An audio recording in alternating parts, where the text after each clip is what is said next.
Where's the best place to look for returns on real estate investments these days? Is there an easy answer in any particular markets, or a hot sector, or an undervalued asset type? There are burning questions in our dynamic industry. And on this episode, we hear from a leader who's wrestling with those questions while managing over $150 billion of assets. I'm not necessarily sure everybody makes great money in buying the best of the best because it's often priced as the best of the best. In some ways, I think the most interesting opportunities are in the best of the rest. That's Adam Gallistel, the co-CEO and Chief Investment Officer of CBRE Investment Management. A 20-year veteran of global real estate investing, Adam joined CBRE IM in these roles in April of this year. We spoke on stage at the recent CBRE IM Symposium, an event that was titled From Crossroads to Clarity, and covered a wide range of themes, including core real estate and alternatives, where Adam and his team are investing and where they're merely curious. Coming up, a clear view of CBRE IM's perspective on real estate investing right now, and the unique perspective of Adam Gallistel. I'm Spencer Levy, and that's right now on the Weekly Take. Well, welcome to the Weekly Take, and it's so great to do a live episode from New York with Adam Gallistel. Adam, welcome to the show. Hello, nice to meet you. Nice to meet you too, Adam. We can go into 100 different directions, but let's just start very, very big picture. Today is a different day than we were a year ago. Interest rates are looking higher for longer, and it may change our outlook not only on which asset types we like, it also changes the outlook of where we're going to get a return from being a cap rate compression to really being a better operator. How do you see it? I couldn't agree more. Look, I like to say to the team that hope is not a strategy, and I feel like betting on cap rate compression is simply betting on hope. And so if you really want to look at the things that are controllably or in destiny, they're driving income, and they're having the operating expertise to select the right assets. And so if you look, and this is one of the reasons I'm so excited about the CBRE IM platform, is if you look at our attribution scores around the globe, historically, one of the things we've been best at is asset selection. And because we're sitting adjacent to the CBRE platform, you told me earlier one of your favorite movies is The Matrix. I would posit that we're an investment manager who sits inside the Matrix. Everything's slowed down. Our information that comes from the capital markets people, the information that comes from tenant rep, we know what's going on in the marketplace and can see where the puck is, or be Neo and move a little bit quicker before everybody else does. And so we can translate that knowledge into driving better decisions at the property and driving NOI forward. There you go. Well, I also said one of my favorite movies was Fight Club, but I can't come up with a good analogy about that one right now. But let's talk about... Well, we won't talk about Fight Club. Well, the first rule of Fight Club. Well played, sir. Well played, sir.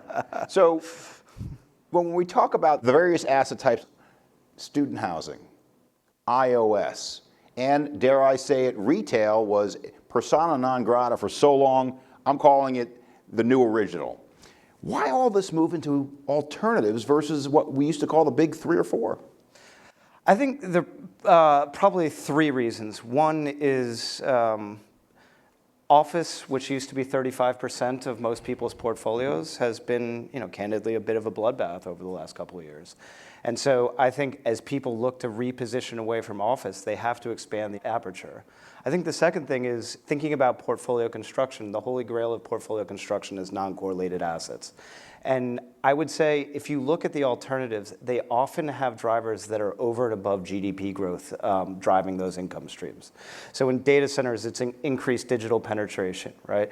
In student, demand is counter-cyclical to GDP growth.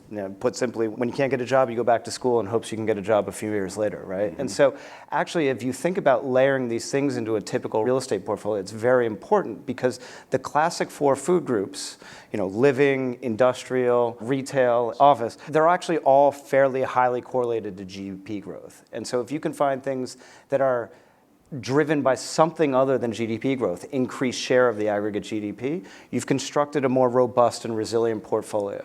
Well, while we're talking about the Big Four, this is a good segue to talk about the Fantastic Four. And now we're not talking about the movie, we're talking about the article that you wrote maybe a month or so ago, talking about how there's a Fantastic Four of opportunity going on in Europe. Why don't you tell our audience what those 4 items are and why Europe looks so good? First of all, I love the U.S. I think the U.S. is amazing. It's the largest liquid market, and there will always be opportunities here.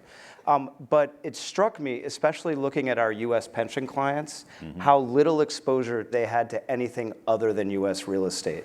And so it's not to say, hey, stop doing the U.S., just do Europe.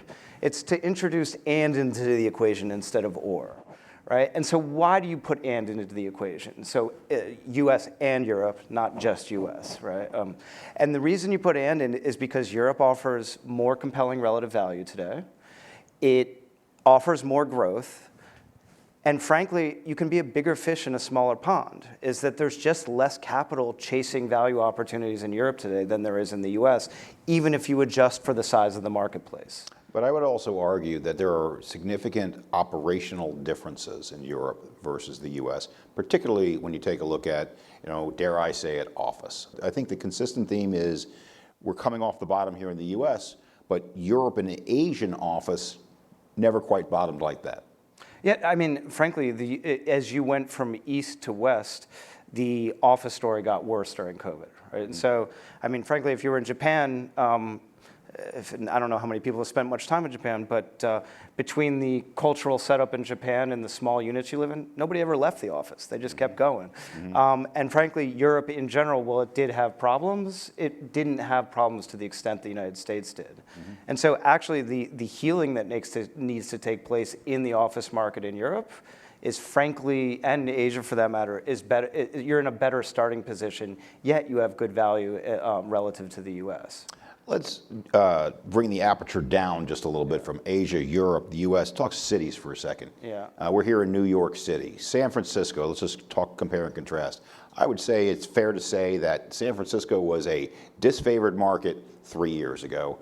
But if you take a look at CBRE's numbers right now, you see that San Francisco is our #1 market for multifamily rent growth. 72% of every AI dollar is going there, so you're seeing new demand there as well. Some people are negative on New York today. I still see those 2 markets, or in those 2 types of markets, as being durable over the long term, and because institutions are leaving, in some cases, a better opportunity. What do you think? I would actually have different answers for each market. So San Francisco is, look, it's the land that the gold rush built, right? And so San Francisco has always been a boom-bust economy, right? And instead of replacing gold, we had .com first, and we're going to have another tech bubble again.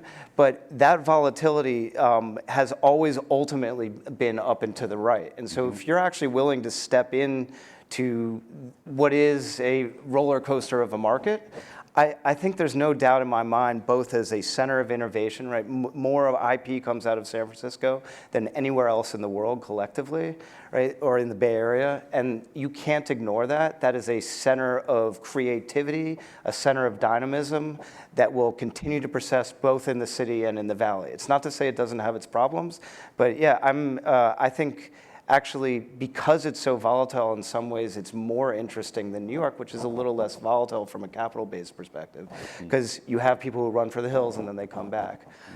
New York, I honestly think there's just too many smart people in New York looking at the same opportunities on a tiny little island. And so the idea that you can generate alpha or you see something else that someone else doesn't see here, I find is a bit of a fool's errand. And so, well, there's many people chase New York because there's a lot more zeros, there's a couple more commas, and so you can do the same amount of activity, and when it goes right, create a whole lot more wealth. But I would say, candidly, there are easier places to make a buck than New York City. So is it fair to sum up your basic philosophy of hit it where they ain't, but go to those places that have better growth? And I think some of those places are changing. And so when you go to the mega trends, you talk about the reshoring of manufacturing. You talk about infrastructure, about that being a big theme as well. But that also opens the door to smaller markets. So given that you want to hit it where they ain't, where are you going to hit it? Obviously, it depends on the sector, but I would say, in very broad brushstrokes in the United States, you've already heard we're actually pretty constructive on retail. We think that's where the puck is going, and we just want to get there earlier than everyone else. From a demographic perspective, and the combination of demographics and supply, if you take the public markets, right, so roll back 15 years ago, the public markets said, do gateway cities, do the Northeast, shun the Sun Belt. Then they flipped their tune and they said, no, everybody's moving down south. It's cheaper down there, sun shines. I'm going to move down south. Guess what? Everybody moved down south, and that became a very crowded trade.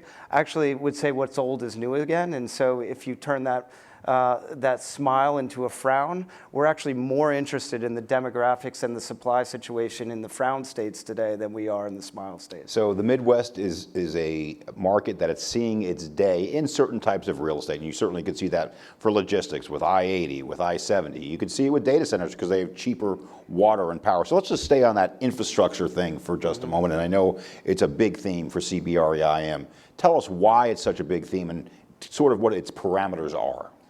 Sure. Everybody talks about data centers as if it's this monolithic thing, and I think what everybody's talking about today is hyperscale data centers. The business that doesn't get talked about a lot is network-dense co-location or telco hotels.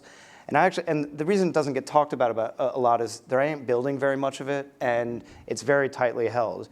But that is a business, frankly, that is one of the best business in real estate or infrastructure, in that the interconnectivity that you get between Amazon, Google, coupled with the interconnectivity that you have from corporates like ourselves, essentially those telco hotels are the grand centrals of the information superhighway.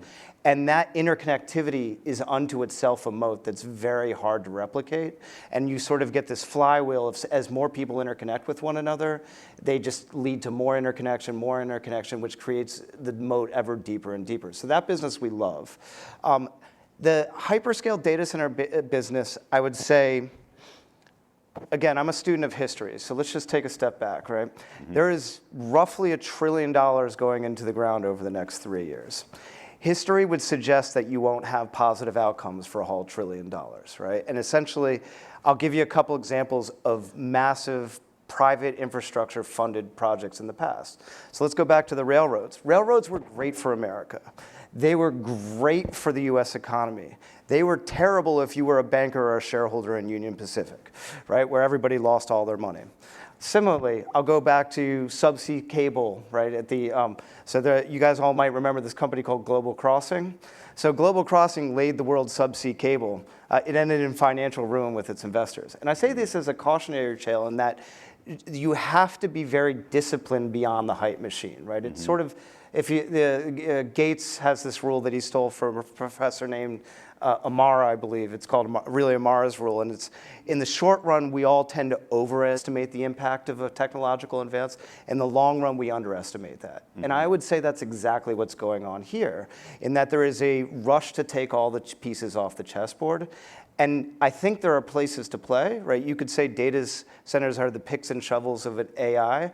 We're actually more focused, not necessarily, we are doing some in the data center space, and CBRE is doing an enormous amount in the data center space, but we're also equally as focused on, I will say, the rivets to the picks and shovels, right? Is we want to go out and say, hey, what's the critical logjam here in this gold rush?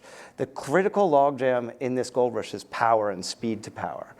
And so and I think of the people who can actually deliver power and speed to power, we're the rivet providers to the picks and shovels of the data centers, et cetera, and so on. And so we are focused on how you get batteries into the ERCOT to allow for sustainable solutions on wind and solar. We're focused on how, if notwithstanding the regulatory environment we sit in right now, actually the fastest thing you can get online to increase power into the electrical grid is wind and solar, right? You can get that in 2 to 3 years. Everything else is a 5 to 10 year horizon. So I think we're, especially in our infrastructure business, focused on how we can deliver power uniformly as an infrastructure asset across the grid, not just the data centers themselves. Tell us about the dynamics of the real estate versus the operations of that real estate and how you invest. Okay, I'm all for and instead of or. Look, going back to the data center space, right? The companies we own that have a mixture of hyperscale and co-location, that is both just selling power and credit, sort of vacant boxes, as well as if you're going to be in the network dense business, that is an operationally intensive business where you need real operational expertise to drive value. Similarly, I think about our battery platforms, right? So we, in some ways, it's just a simple offtake agreement where we have a creditworthy counterparty in the form of a utility who we sell our capacity off to on a long-term offtake agreement. That said, there's an enormous amount of operational complexity that goes into how and when you take power in and how you optimize the sort of difference in price between when it's sunny outside and power is being generated and when it's dark at night, right? And so being able to optimize those curves is actually of critical importance. So I guess I come back to your question and I say, you got to have the operational expertise. And I like to keep it simple, stupid, wherever possible, but sometimes you got to do both to maximize value. I think we've talked about all the positive sides of tech for real estate in terms of its demand for certain specific types of real estate, data centers, certain specific inputs to that real estate, power and water, certain markets like San Francisco. But there's a downside here too, and I think a lot of people in our audience say, gee, well, what is this AI thing going to do to demand for other types of real estate? And I think the most obvious one is office. Are we going to need less office workers? Maybe we need more high value add office workers, maybe less back office workers. We talked about the positive of tech.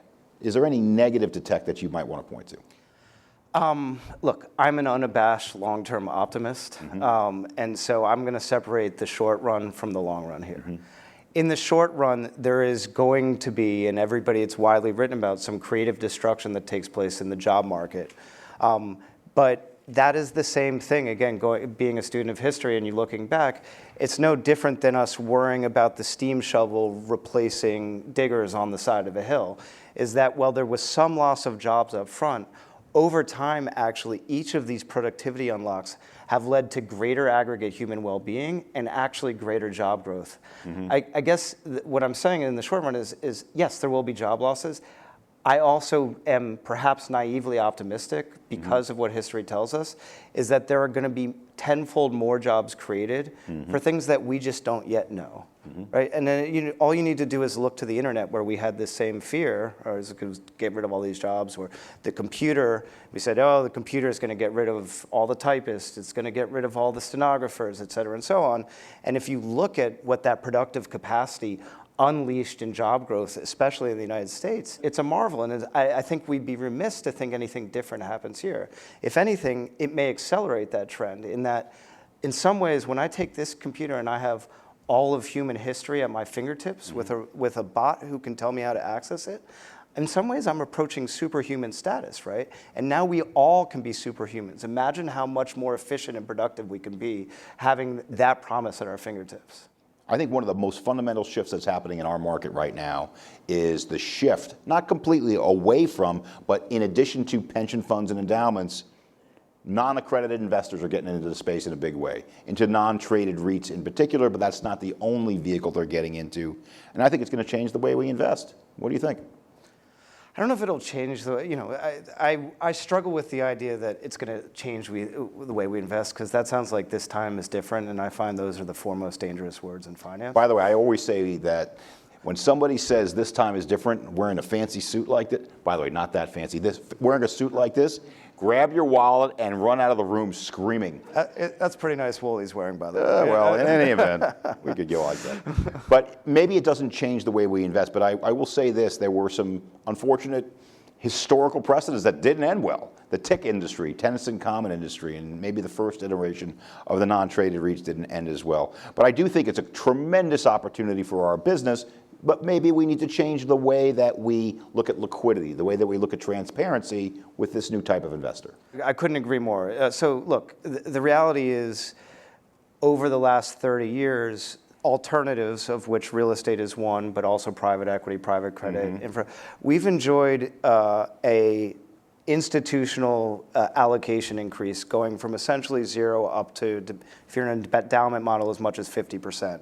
For most people, especially in real estate, most institutional investors are basically at or above their target allocations.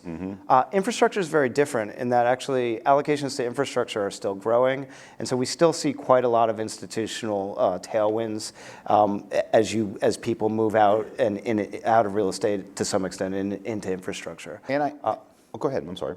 But I would say, taking that same framework, and that's why you have such a nice fancy suit, right? To a certain degree over the last 30 years, is if you look at retail capital, the pool of capital is actually slightly larger in aggregate than the institutional pool of capital, and penetration sits at roughly 1% or less, depending on how you look at things. And so I would be remiss to say that you're just going to ignore retail capital, because clearly offering what institutions were able to access over the last 30 years to the retail investor is what's going to be the defining moment of the next 30 years. And so you can't ignore it. And one of the things I love about it at CBRE is I think we're actually well positioned to be part of that, is that we will continue to service our institutional clients and deliver investment excellence for them. But we've been doing two things longer than a lot of institutional managers have that we think gives us an edge. One is that in the public markets, we've been managing capital on behalf of 40 Act investors for, I don't know if Joe's here, but I don't know, 30 years, all right? And so we actually understand the needs and wants of the retail investor, which actually liquidity is one of them. And two, we've actually been, our bread and butter has historically been large open-end funds. And while they're not quite non-traded REITs, open-end funds and dealing with them are much different than dealing with drawdown funds. So I think the combination of the two positions us well to win. To your point about liquidity, is I think everybody has found that retail capital has its pitfalls, most of which is that all capital tends to be pro-cyclical to a certain degree. I would say retail capital tends to be even more pro-cyclical than institutional capital. And so that means, in some ways, you're raising the most possible money at the worst possible time, right? And yet you can't do it on a draw. The money has to come in day one because otherwise it's too administratively complex.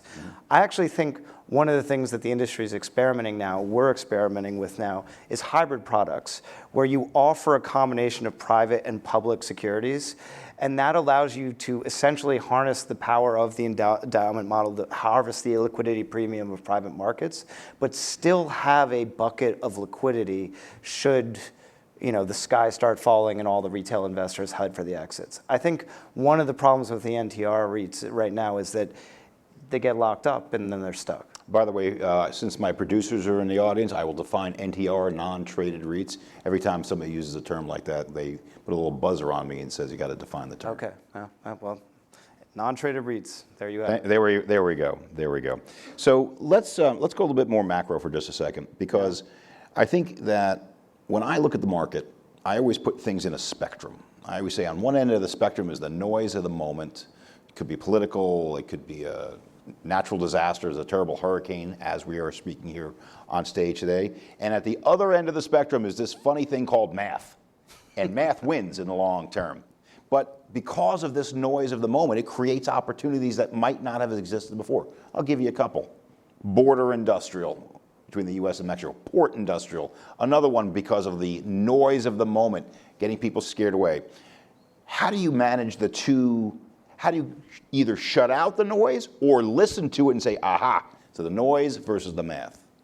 Again, I think one of the best things you can do is frame your analysis through data and through the lens of history. Right? It's very easy through all the cognitive biases that someone like Danny Kahneman outlined to get caught up in the moment and have irrational exuberance, and I think, or to be despaired and give up the ghost before you can. I think one of the things you can do is, if you orient yourself through the lens of history, recognizing that it's more likely than not that this time is not different, to say, hey, because of all this fear, am I seeing value in the marketplace? And I think a lot of you use the term, data. You didn't use the term, but I'm implying the term, pattern recognition. And we have so much data, and we're trying to recognize these patterns, and then we're trying to get an actionable intelligence idea off of it. I'll be honest with you. I'm in the research side too, to a great degree, but I'm often overwhelmed by that data. How do you make sense of so much data and use it for actionable intelligence? I think by systematically storing it first and foremost is if you have a systematic organization of the data coupled with some frameworks for thinking about things. And so the frameworks we like to look at are tailwinds and long-term demand drivers. Look, you heard people talk ad infinitum about spreads to the risk-free rate. Classic supply and demand. And actually, when you just put those four variables together and put them down on page, generally speaking, amidst all the noise, patterns very quickly emerge, right? And so you can see what's working and what's not. Then you go out into the marketplace and you go to our friends at CBRE and you have some insights about not just where things priced 6 months ago, but where are things pricing today? Where are bid pools actually thinner? But my data tells me that's actually an interesting place to be investing.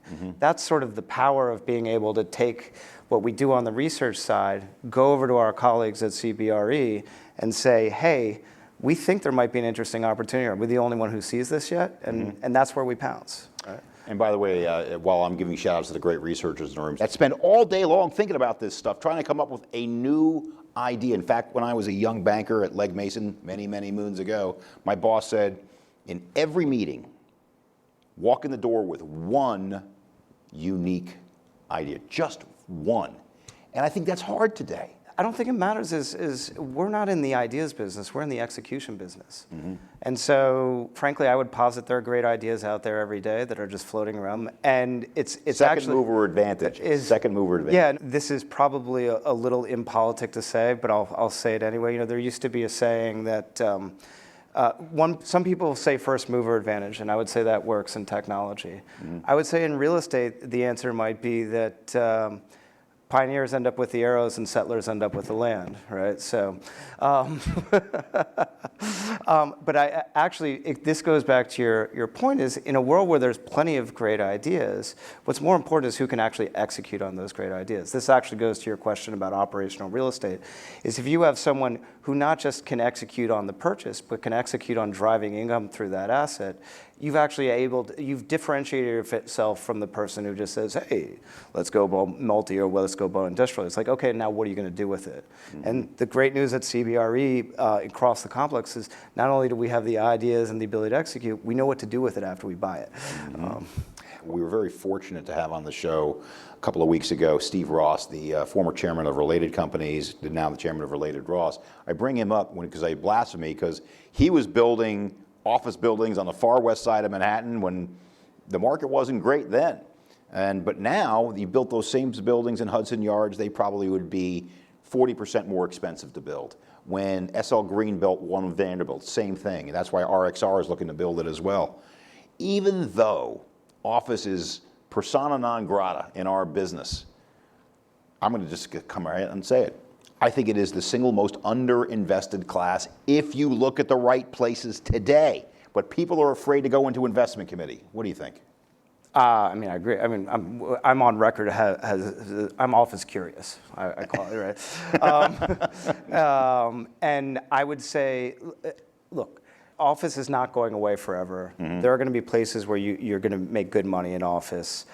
I would say you will always lease the best of the best, talking about Steve Ross's stuff. I'm not necessarily sure everybody makes great money in buying the best of the best because it's often priced as the best of the best. In some ways, I think the most interesting opportunities are in the best of the rest, right? Not the top 5%, but the 5 to 15 percentile.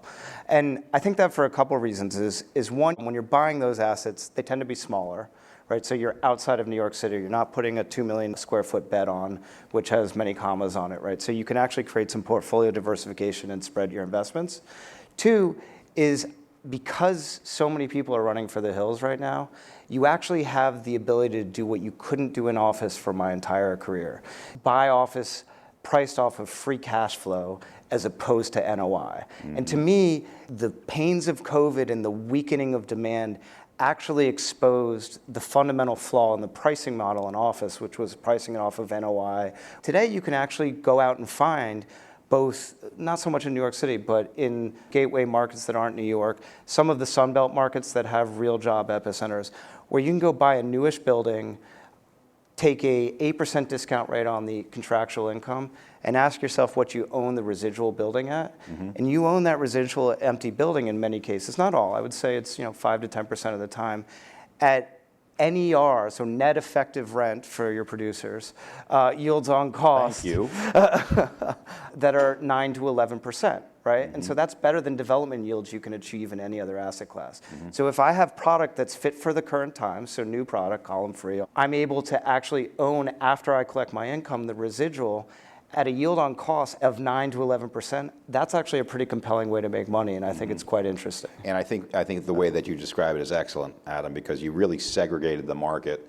We understand the story about trophy. We understand the story about the bottom 10, 15, 20% that either needs to be demolished or converted. But the best use for that 85 to 95% slice is office. Office isn't going anywhere, and there may be some of these compelling returns as well. But I'm going to talk about multifamily for just a moment. SFR, BTR, single family rental, build to rent is a sector that I spent a lot of time talking about. And the reason why I talk about it is because interest rates are so high, people can't afford a mortgage, but there may be risk there because if we see a exogenous event, and I think it's going to be a stock market correction, I think that is probably the single biggest risk factor out there, you could see a significant drop in interest rates, which could damage the SFR BTR sector, but actually be beneficial to the rest of our businesses. Sometimes bad news is good news. Sure, sometimes bad news is good news. Is there a question in there? Yeah, the question is housing. Where are you playing it? We heard about student housing. I gave some of the downside to SFR, BTR, but I'll be more specific. So you mentioned the Smile States. Yeah. If there's any place where there's overbuilding in multifamily right now, it's in the Smile States. It's in places like Austin, Texas. I can give you the supply-demand numbers, but I will hearken back to the supply-demand numbers that were in Nashville 10 years ago when I was knee-deep in research. He said, oh, they're not going to absorb it for 10 years. They absorbed it in 3 because of job growth. So doesn't that represent an opportunity today? Some of these high-growth markets that Austin are overbuilt, if you can get it at fair market value? Let's separate a couple things there. Long term, yeah, sure, compelling. Recognizing, though, that there are fairly low barriers to entry and are likely to remain fairly low barriers to entry for a while. The thing that I struggle with is your fair market value question, is you're still being asked to pay cap rates for high quality stuff in the 4 and 5% range on this thesis that you're going to have supernormal rent growth on the back. I think the thesis on supernormal rent growth on the back is at least debatable. Put differently, I'm highly skeptical you're likely to see that. A couple reasons why is, one, this idea that we have a housing shortage is, I think, overblown, right? If you I'll give you a couple data points on if I asked you in the 90s, hey, is there a housing shortage? What would your answer be? I probably would have said yes. You would have said yes? You would have probably been the only person in the room who said yes. So most people in the 90s weren't talking about housing shortages, right? And the reality is the total stock, so rental stock plus existing homes, the actual aggregate inventory as a percentage of as a ratio to households, there are more inventory per household today than there was in the 90s. I'll give you some other data points. Okay. Right, so if there truly was a housing shortage, how is it that we've had 3.5 years of 30 out of the 35 major multifamily markets with sub-inflationary to negative real rental growth? Because you're looking at the Class A segment. No, but it's fair. So third thing I would say is if there was truly a housing shortage, what do you think frictional vacancy is in multifamily? I would say frictional vacancy, meaning that the inflection point between when it's a landlord's and a tenant's market, is that how you define it? No, I just mean there's no more housing stock. The only vacancy that exists is the vacancy that comes from the churn of the units. Sure, so I would say it would be probably 5%. Yeah, I would say 3, right? So going into this supply boom, national multifamily stats were running in the low 90s. There's 3 to 4 points of unexplained vacancy that would suggest that actually the housing shortage is not nearly acute as what's suggested. And once again, I think when you segment it, because it's renters by choice versus renters by necessity, which is why when I talk about housing, I always say Go one layer below. Yeah, so I agree that there's a mismatch in inventory, both by geography and price points.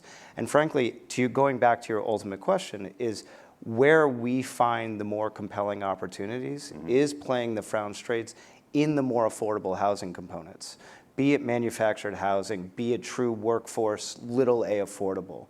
We actually see that as having a deep and wide pool of demand, and that specific segment as being somewhat undersupplied in the marketplace. And by the way, for our producers, again, the difference between little a affordable and capital A is one is LIHTC, low income housing tax credits. Lowercase a does not necessarily need and probably doesn't have government funding.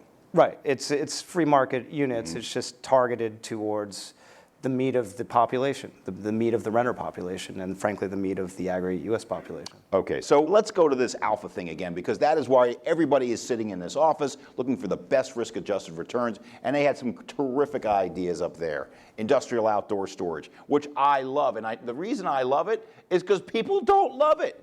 Who wants another truck stop? People don't want another manufactured housing, so it's supply constrained.